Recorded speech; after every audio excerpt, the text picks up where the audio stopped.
Greetings to all C3RF members and friends across Canada and indeed around the world as we conduct the first in-hot interview session of 2025. Happy New Year to all, by the way. Today's topic is of critical national importance as it deals with the passage of Bill C-293. That's an act respecting pandemic prevention and preparedness that is perilously close to royal assent and threatens to offshore Canadian civil liberties and sovereignty over matters related to our medical and public health systems.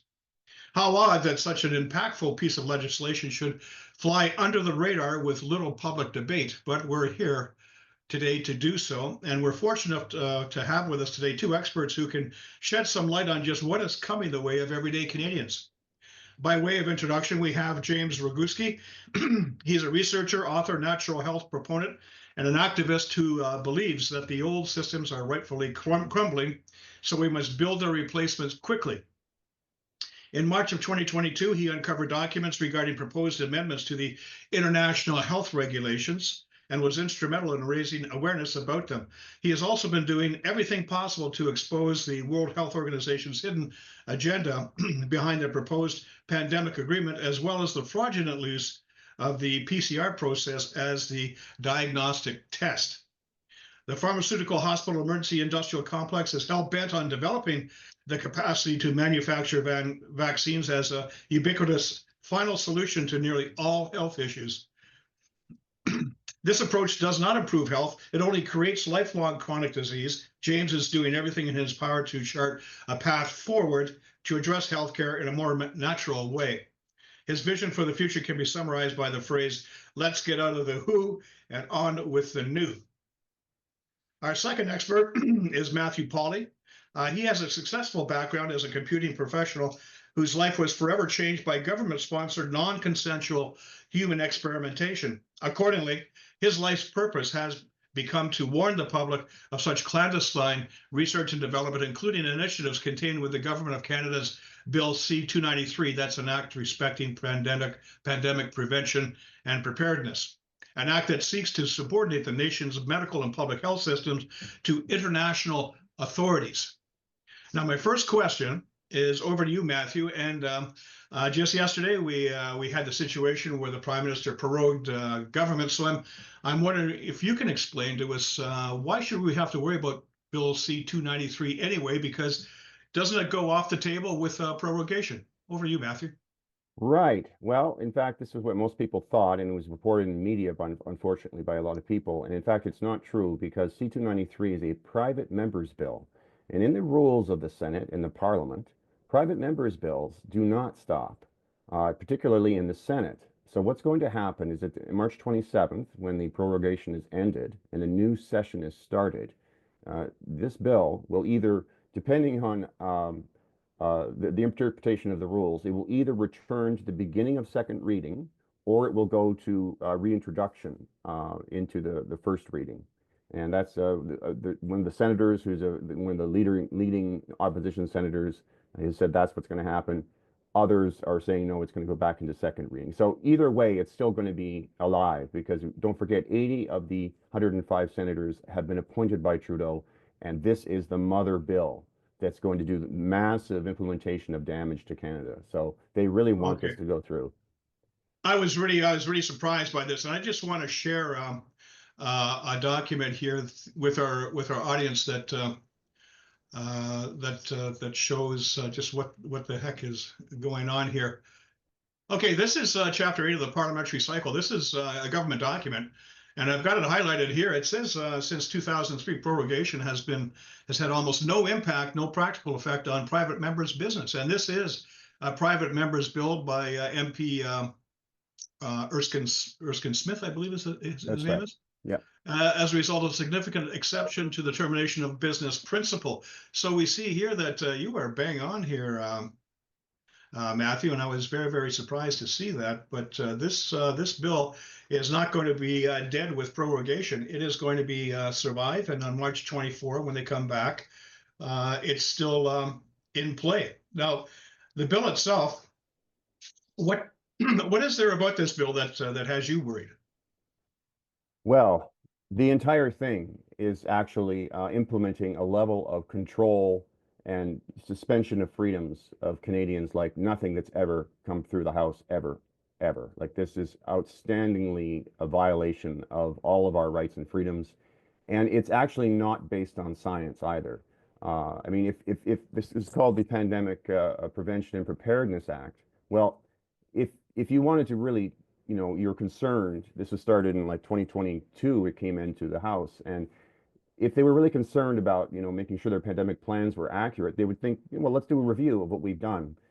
Because the whole world, North America, Europe, South America, the WHO, they all agreed prior to October of 2019.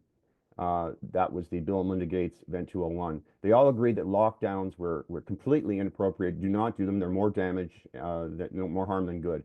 And all of a sudden, they changed all that as a result of that thing in New York City. Not unlike the bird flu planning session they just had in October. So they're planning again.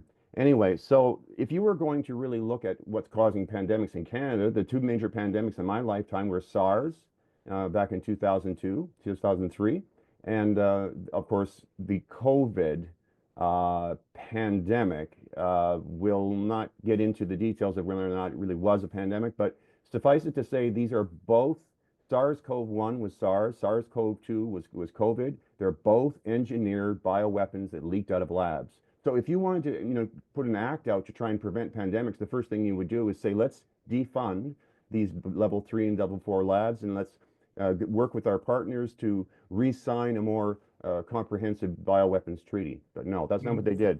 They said instead, the problem is that it's our rights and freedoms. There's 5 pages, not a very big act, but it's massive amount of power in here. For example, has 3 clauses on regulating commercial agriculture. I mean, really regulating it to the point of saying, well, if a cow can get mad cow disease and a swine could get swine flu and a bird get avian flu, these might be high risk species. And so they want to, basically. Well, wait a minute, Matthew. What's agriculture have to do with pandemic preparedness? Why are they bringing that in? Well, exactly. It's because of the UN agenda and the thing that's called the Chan School of Health, Public Health or something at Harvard. They believe that climate change is causing pandemics, and specifically that it's our interaction of farm animals at the bordering boundaries of wild areas, and that somehow they're going to get diseases from animals that are going to go into the farmers and into the cities. It's all conjecture. There's no science behind it. So they're regulating commercial agriculture in a couple of ways, very severe ways, including, for example, banning animal markets, live animal markets. Well, I mean, if you're a cattle farmer or even a hog farmer, or whatever, you need to get in new stock to keep your herds healthy, right? You get new genetic stock. Well, how has that been done for thousands of years? The farmers get together and they have an animal auction, and you lead around, a heifer by a halter, and everyone sort of, bids on it. No, that's going to be gone and made illegal. So that's going to absolutely curtail the ability to have successful farming in Canada, animal agriculture. The other major, go ahead. Yeah, that's absolutely incredible. And you're talking about lockdowns, and I noticed from my reading that this bill 293 initially had a clause in it where it requested or required a review, an independent review of what happened during the COVID crisis, and that portion of the bill was taken out. It was removed. So we're going forward with this particular bill with no analysis or retrospection of how well we did in the last pandemic. That's right. Is that really true? That is absolutely true, and it goes against all best practices in government, in private sector. You never undertake a giant thing like this without doing a retrospective, but they squashed that. They took it out because it was so bad what they'd done. And I mean, there's so many peer-reviewed papers showing that what they did was they caused more death from the lockdowns and the measures that they did, far more than any deaths that could have come from COVID. And this is I'm seeing that there's and the proof is in the pudding with regards to that, because there are a myriad of court cases going forward that are demanding answers and claiming damage. Mm-hmm. So we're going forward with another bill 293 in this case without having these other things cleared up. I mean, it's just it seems to be absolutely reckless. is what's happening. It is. And in terms of the biggest danger, if you're asking me what are the things I'm most concerned about, it's that there's an amendment to the Health Act in here. Oh, first, one last thing. In addition to those three clauses on agriculture, shutting down commercial agriculture, they have a clause to promote alternative proteins. Now, let's Oh, not forget the Canadian government invested $8.5 million in the largest cricket factory in the world in London, Ontario. They want to wow. promote insects as protein, which is part of the World Economic Forum agenda as well. So in the very end, which is just crazy, it causes, I mean, this is not healthy food. Neither is synthetic meat, actually. So if we go to the very last part of the bill, what it is it's an amendment to the Canada Health Act. And this amendment, section 5, yes, it amends the Health Act to create a pandemic preparedness. Actually, they call it the Pandemic Preparedness and Prevention Coordinator. They swapped the two P words around. And why did they do that? Because that preparedness means that at all times this person is going to have these powers. What powers is this coordinator going to have? Well, let's give this title here. It says, the minister shall appoint a national pandemic prevention and preparedness coordinator from among the officials of the Public Health Agency of Canada and delegate to the coordinator the powers, duties, and functions that the minister considers appropriate. Well, first of all, PHEC, Public Health Agency of Canada, is listed as an asset of the World Health Organization satellite office in Washington, D.C. Okay. All right, so that's where Theresa Tam is from. So that's not a good idea. All the terrible, damaging things actually came from Theresa Tam recommendations and the WHO, and we did not want more of this. This person is going to be like a czar with unlimited powers because it doesn't specify. It says appropriate. Well, appropriate is like in the eye, like beauty in the eye of the beholder. So it's whatever the minister wants to give. And this similar legislation, both in New Zealand and Western Australia, created an environment where it's legal for police or military to be used to enforce medical orders, including taking healthy people out of their homes into forced quarantine facilities. And once in Yes. forced quarantine facilities, to give them a forced preventative medication, which of Yeah, course is an I've seen experimental. those reports, and I think now is the time we're talking about the World Health Organization. We're talking about a bill C293 that introduces basically it sounds like a health czar. So I think it's time Yeah. to cross over to James here. James Mhm. Ruguski, could you elucidate just how the World Health Organization fits into this bill C293, and maybe talk about the pandemic treaty that hasn't been approved yet, but which is ongoing, and the international health regulations, which apparently have been recently approved. Could you shed some light on that, James? Well, thanks for having me. And honestly, I'd love to see Matthew keep going because Yeah. I the could just drop that one clause in which answers this question. There's a clause in here that brings in the WHO. Let me tell you how. First of all, there's 7 ministries that are named in the act. 7 ministries, and it says there's more that they're going to bring in. All of these ministries, the minister has to submit changes to the pandemic preparedness plan according to their jurisdictional area.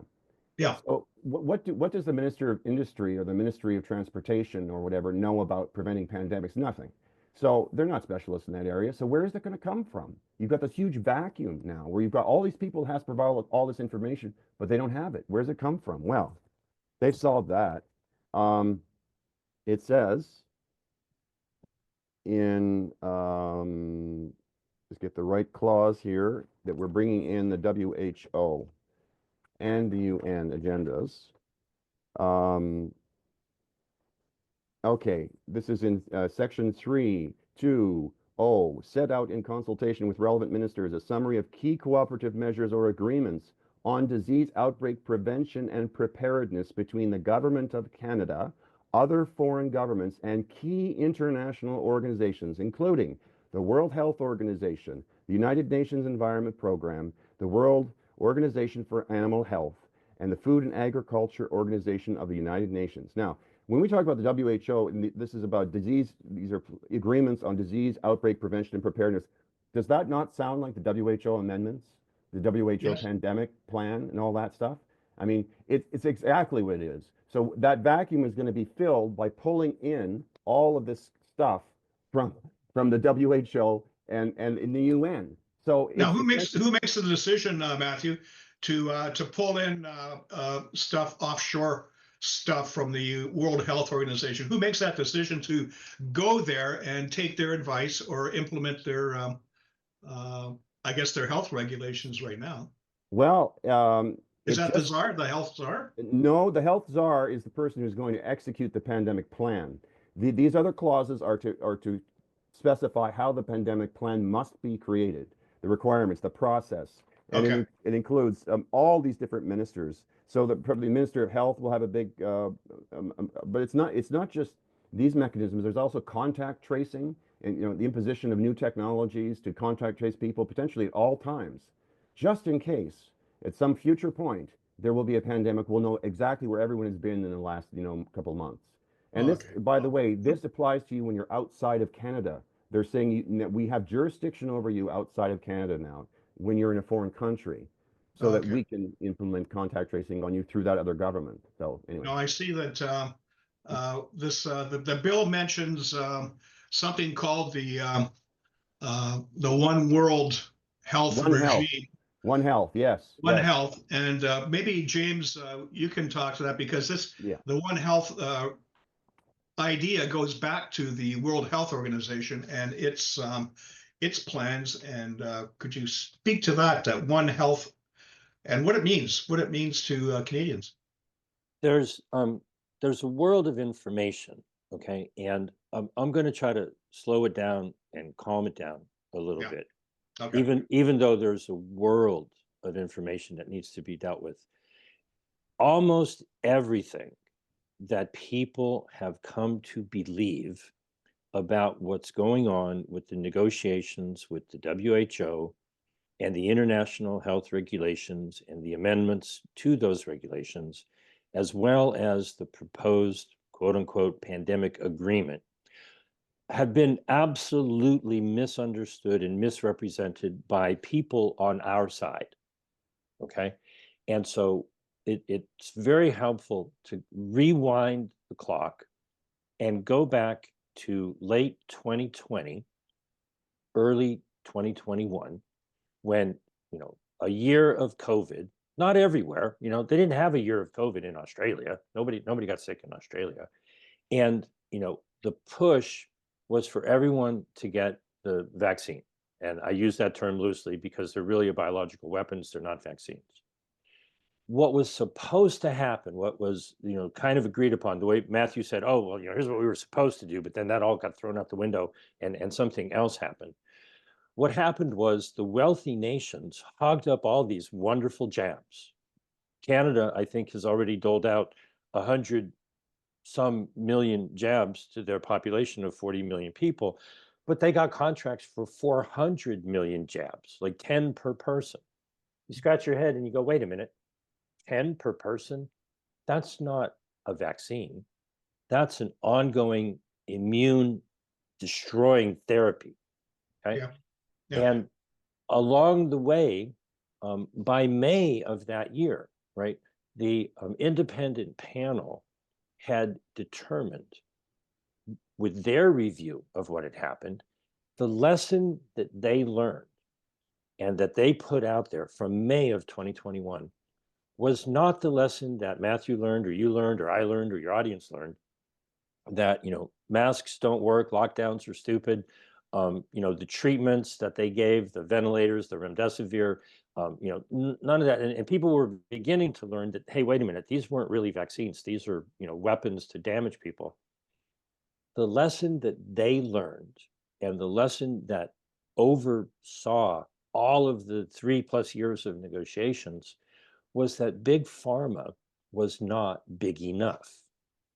They didn't have the capacity to roll out 8 billion jabs and jab the world and have, freezers to keep this product, minus 80 degrees, get it out to the Sahara and the Kalahari and the Outback and the Gobi Desert and, jab the world. And they interjected a term, not my word, okay, vaccine apartheid.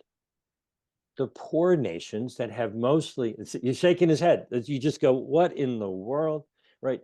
The poor nations that quite frankly, have more Black and brown people weren't getting the jabs. They didn't have the money, they didn't have the infrastructure, they didn't have the manufacturing, they didn't have the patents and the rights and the know-how. So when these negotiations started, the purpose of it was they wanted more jabs. They said, hey, you guys are hogging up all this great stuff, and we're at risk because we're not getting these wonderful vaccines and medications and so forth.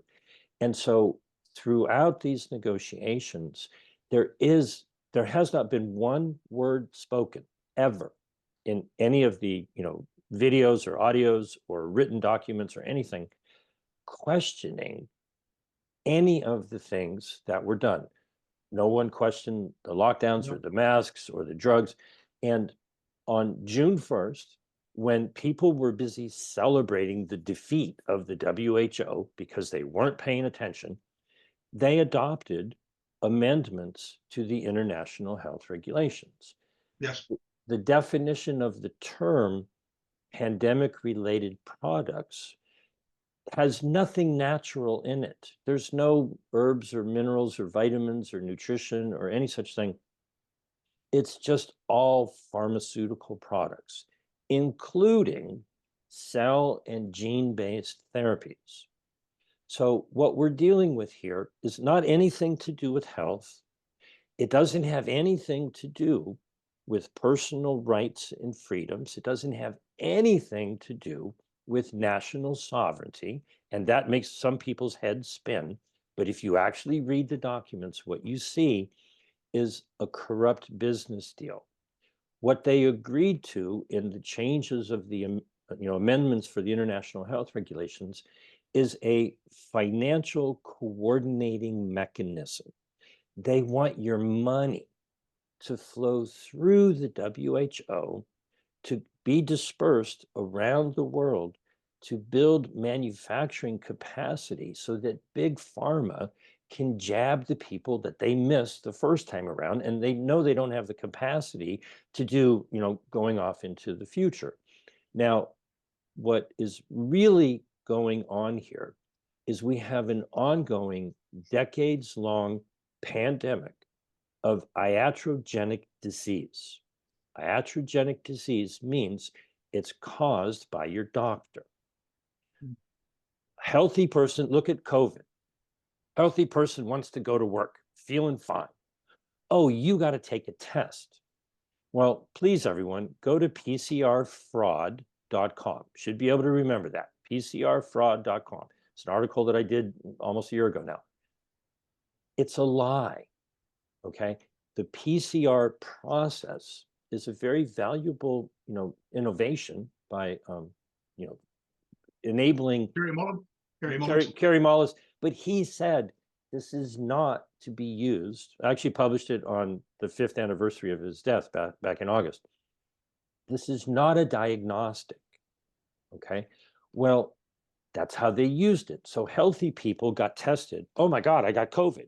I've got asymptomatic COVID. The only thing you can look at that as being is a lie.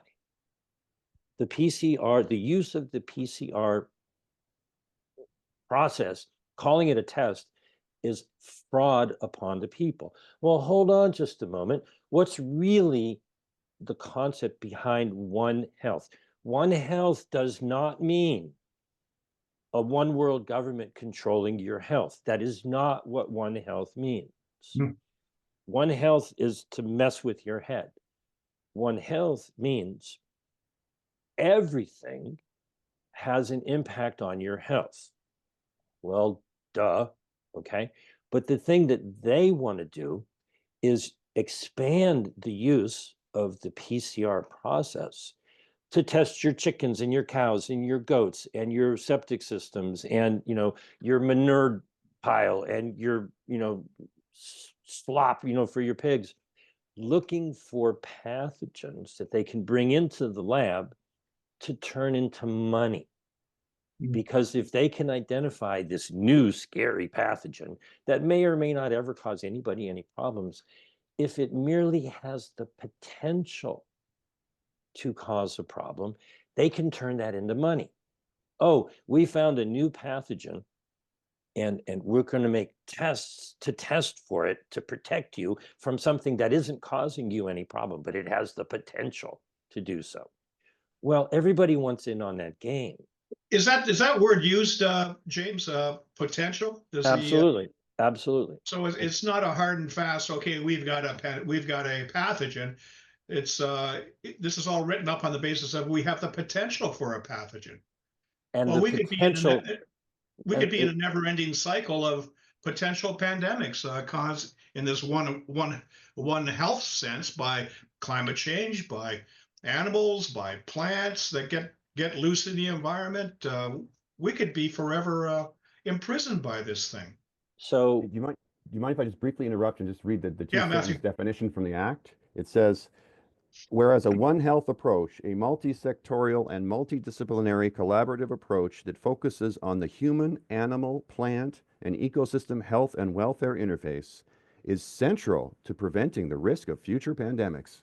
okay, so The risk, okay. One Health is one of these terms that is designed to confuse you. Okay. Exactly. And what it essentially means is that there's gold in your manure pile. If you can find some pathogen, literally one of the terms in both the amendments and the treaty is pathogens with pandemic potential. Okay. They want to go find those. And now here's where the debate is in the ongoing negotiations. Canada and the United States and all the wealthy nations, they're already doing that.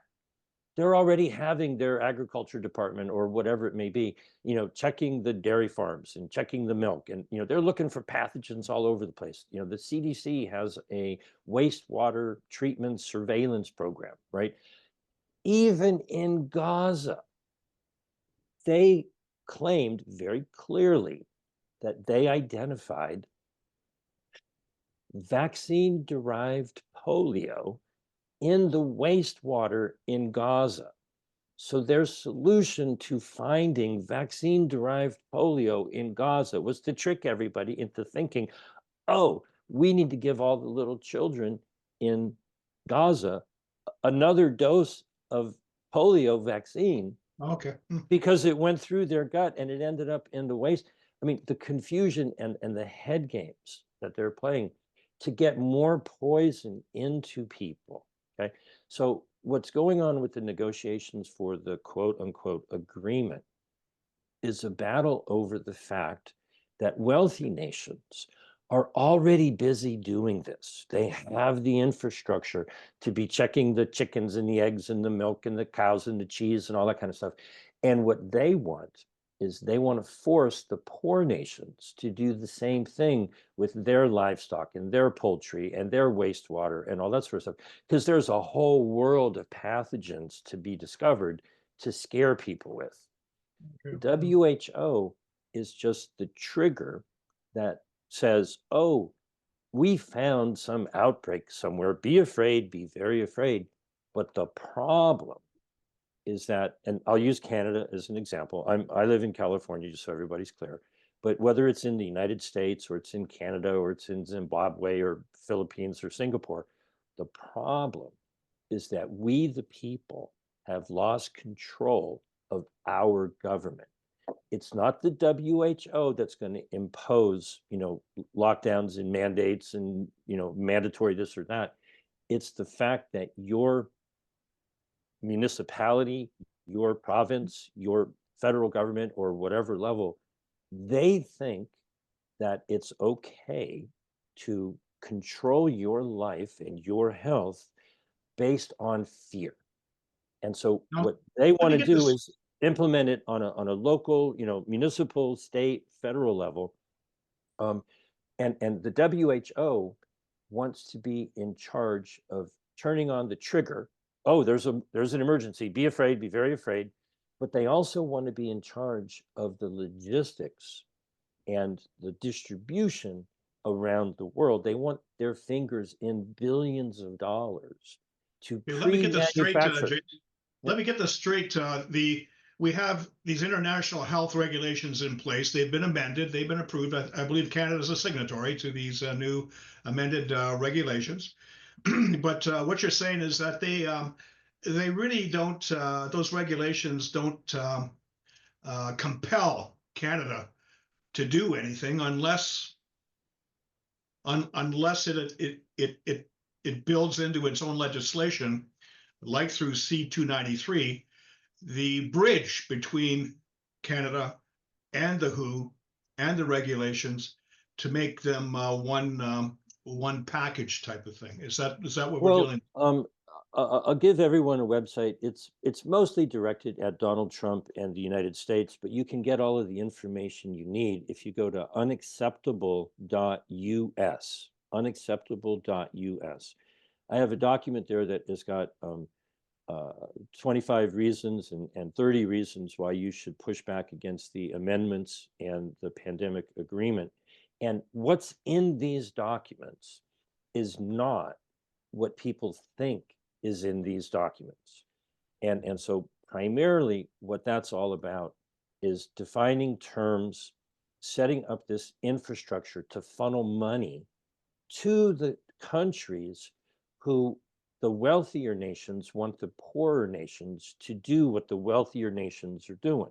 They want to set up manufacturing for the drugs and the jabs, and they want poor nations, if you're worried about what's in Bill C293, realize that it's just an expansion of what the heck is already going on in Canada.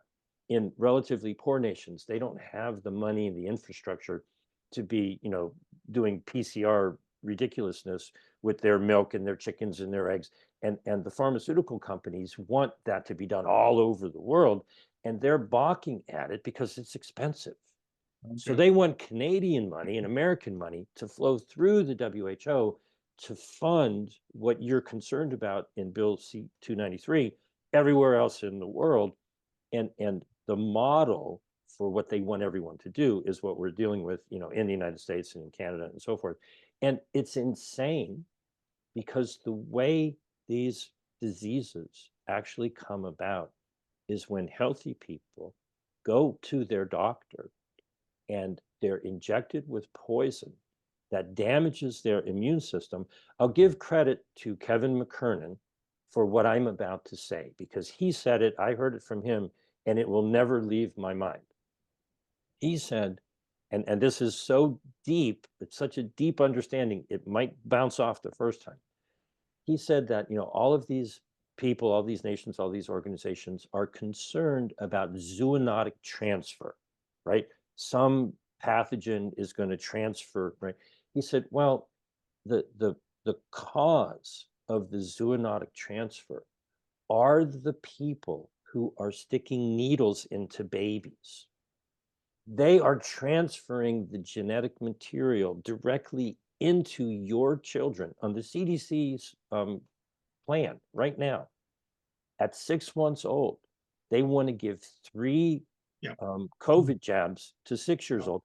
And if anybody has an immune deficiency issue, they want to jab them every 2 months. Okay, this is incredible, yeah.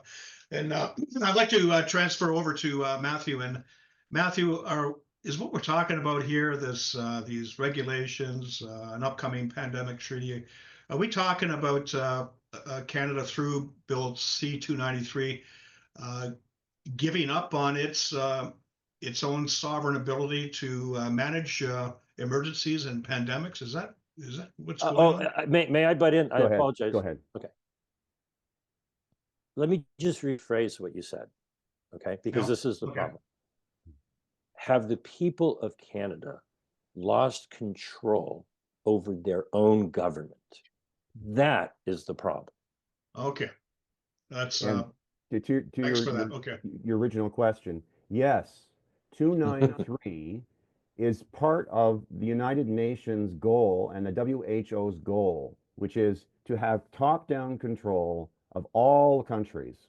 And if 293 becomes law, we will lose our ability to manage our own pandemics, because the WHO, coming through that appointed National Pandemic Preparedness and Prevention Coordinator, the czar, will have such powers, and they are being basically told what to do by the WHO.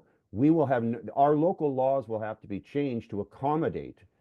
It says, I mean, right in here, we're changing jurisdictions, for example, so that in order for this thing all to work, there's a clause in here that the provinces have to meet with the federal government and also the Aboriginal communities to smooth out jurisdictional issues. I mean, we're talking about letting go of a whole bunch of provincial powers like over health, and also the lockdowns are going to be called out from Tedros, and he's going to say lockdown, and then the coordinator is going to say lockdown, and whew, right across the country, all the agreements will be in place, and we're all going to be locked down, and we'll have no control. Our government will not be in control.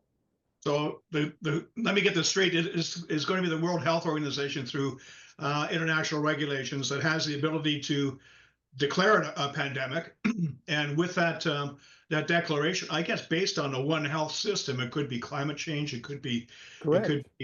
whatever. No. Oh, go ahead. I got to butt in. Okay. Okay. To be clear, okay, you will not find any of the things you think you're going to find in the documents if you actually read the documents. These people are way too savvy for that. What you're going to find is a mental belief structure that is shared. It's not in writing. Mm-hmm. And what I'm saying is not exactly what you're saying. What I'm saying is that the people in government do not listen to the people. They listen to ideas that are coming from, the intelligentsia. They listen to beliefs like One Health, and they believe that, oh, the problems are, all these cows farting and, chickens and whatever. And so you're not going to win the argument that the WHO is setting up a world government and taking over sovereignty. You're not going to find that in these documents. What you're going to find is that the people in the Canadian government, number one, you don't get to vote in your parliamentary representatives don't get to vote on the amendments or the agreement. Now, the amendments that were adopted back in June, every nation on the planet still has until July to have their head of state, whoever Canadians' head of state may be, just write a letter to the WHO and say, no, thank you. Under Article 61, we reject them. Okay. Yeah. But this is important. In the Canadian Constitution, it's not Parliament's job to do that. It comes down from King Charles to the Governor General, to the Prime Minister, to the Cabinet, and it's your executive branch of government that decides foreign policy. And the problem is that they listen to the WEF, they listen to the WHO, they listen to all these experts, and they ignore the will of the people. We need to be much louder so that they listen to us rather than they listen to them. But you're not going to find that written in these treaties or amendments. It's a subtle, savvy thing where, in the United States, it's the donors and the owners who talk to Congress and the executive branch. And it's the will of the people that gets ignored. And so, kudos to all that you're doing, Matthew. What we need to do is say, look, no, we will not allow Parliament or the Senate or Congress to enact legislation in our name when you're not listening to us, you're listening to them, because they're wrong and what they're doing is evil. And the health problems are coming from within the health system because they're jabbing little babies with poison. And then they're claiming that the diseases that they're coming down with are caused by cows and chickens and goats and, whatever. There's a clarity that needs to be understood. It's subtle. It's very subtle, but yet it's Thanks for that clarification.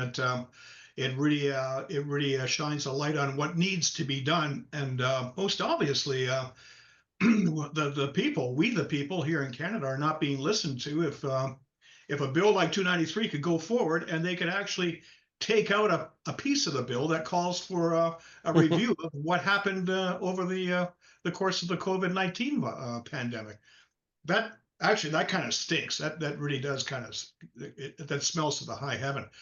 But I guess we should wrap it up here. I know we've got some time schedules we're dealing with here, and I just in closing, Matthew, what can C3RF members, viewers do to help or you in raising these issues at the political level where they need to be raised?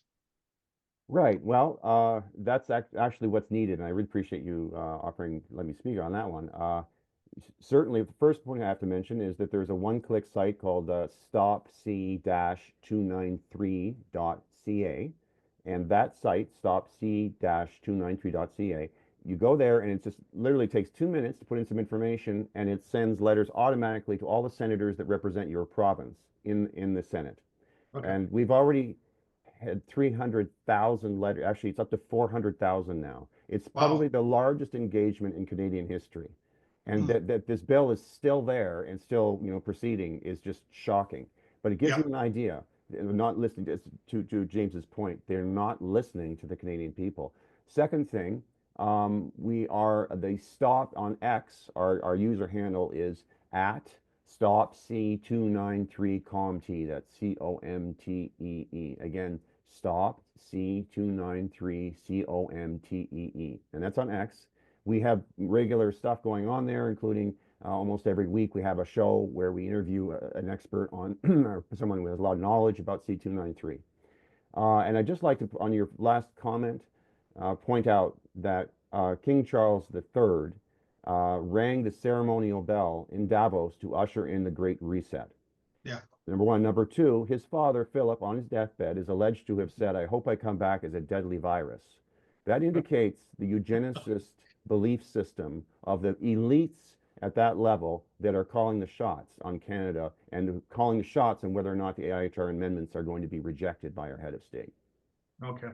And how about yourself, James? How can our membership stay in touch with your excellent work and analysis? The further down the WHO rabbit hole I go, and I recognize this from the beginning, the foundation of it is that the WHO is just a marketing and promotion arm for big pharma. And they talk about declaring a public health emergency of international concern. Think about this, people. PHEIC, public health emergency of international concern, or fake. Okay. Well, I woke up one morning a couple of years ago and a new acronym came into my head, the Pharmaceutical Hospital Emergency Industrial Complex. That is the fake, right?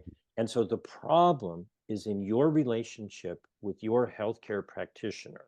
So if you believe that injecting poison into your body is the pathway to health, then I bless you on your way. Otherwise, go to notsafeandnoteffective.com, notsafeandnoteffective.com, and please don't let them inject poison into your skin, under your skin, or swallow poison in pursuit of health. That is the pandemic that's been going on for decades, and it needs to stop. Well, thanks very much, James. Thanks very much, Matthew. This has been a great conversation, and I'm sure our C3RF membership is going to really appreciate what you've presented to them. So thanks again. Have a great 2025. Thank you. You too. Thanks very much.